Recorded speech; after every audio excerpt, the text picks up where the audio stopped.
sabi mo, Creed? Sabi ko I won't be able to go to your recital dahil may inuman kami ng mga tropa ko. But you already said yes last month. I already saved you a seat and my parents are also expecting you there. Hawak ko ba mga kamay mo? Ano? You can still play your piano without me, Aislinn. 1 week ko nang di nakikita yung mga tropa ko. Sila naman, wag naman puro ikaw. Did you have fun last night? With your friends? Oo naman, sobrang saya nilang kasama. Solid talaga, grabe. Hindi mo sinabing may mga babaeng kasama. Ano ka ba, matik na yun? Tsaka mga shota nila yun. Alam na mapaalis ko sila para sa'yo, di ba? Sino yung babaeng katabi mo rito sa video na to? Ayan, tropa yan ng girlfriend ng tropa ko. Her hand is on your lap. Papamasahe kasi siya ng kamay. I'm jealous. Aislinn, kahit sino magpapamasahe sa'yo, hindi mo matatanggihan. Tsaka nakakaya sa mga tropa ko baka kung ano isipin nila sa akin. Yung iisipin ko hindi mo naisip? Gahanap ka ba ng away, ha? Masyado mo pinapalaki yung gulo, bahala ka nga dyan. Creed! Finally, kanina pa kita hinahanap. Uy, Vic, kumusta ka na? Tsaka, bakit mo kahanap? I just wanna thank you for making me happy nung inuman. Dahil minasahe mo yung kamay ko.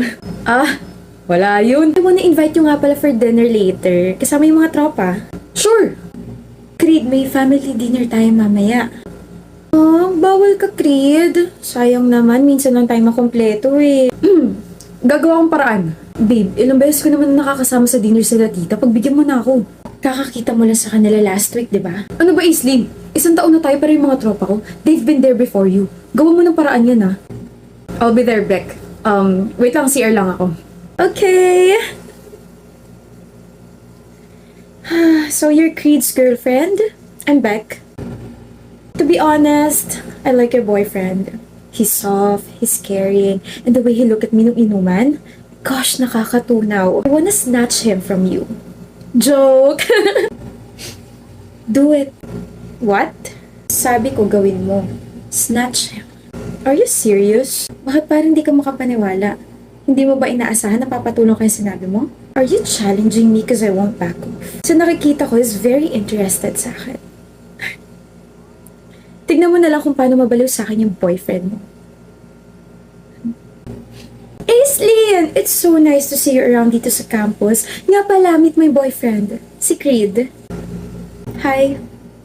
Hi, Creed. Hi, I hope nagsisisi ka na pinakawalan mo siya. Pinakawalan ba ang tawag sa nahuling naglolo ko siya? Sana kasi mas naging mabait ka sa akin. I told you I can snatch him from you. Proud ka? Of course! I mean, I made you cry. Wait, yung ba yung sinabi ni Creed sa'yo na umiyak ako? I got hurt but I never cried. I never shed a single tear for this boy. Creed, hindi mo sinabing you begged me to forgive you yesterday na hindi mo na ako lolokohin ulit? Na lumuhod ka sa harap ng parents ko kasi pati sila nalaman yung mga pinagagawa mo? Hindi mo sinabi yun sa kanya? Sabi mo siya yung nagmakaawa. Anong ginagawa mo rito? Tanggapin mo na ulit ako. Nagmakawa na ako kay tita. Okay lang kahit hindi nila ako patawarin, basta ikaw patawarin mo ako. Please, hindi ko na uulitin, hindi na kita lulukohin. Malis ka na. Shucks, wala pa nga kayong 1 month pero ganyan na agad yung relasyon nyo. Ayag ka nun? Creed? Well, I already expected this to happen, na magiging kayo. Isang proud manloloko at isang proud mga agaw. Ay, it's okay, Beck. Sa'yo na siya forever. Pinadali mo yung buhay ko. I mean, you just stole my problem. Sino ba naman ako para magreklamo, di ba? This is super amazing. Ngayon lang ako nakakita ng perfect match. Grabe. Have fun with your relationship, okay? Sana magtagal kayo. I really hate her guts. Kain na tayo, Beck.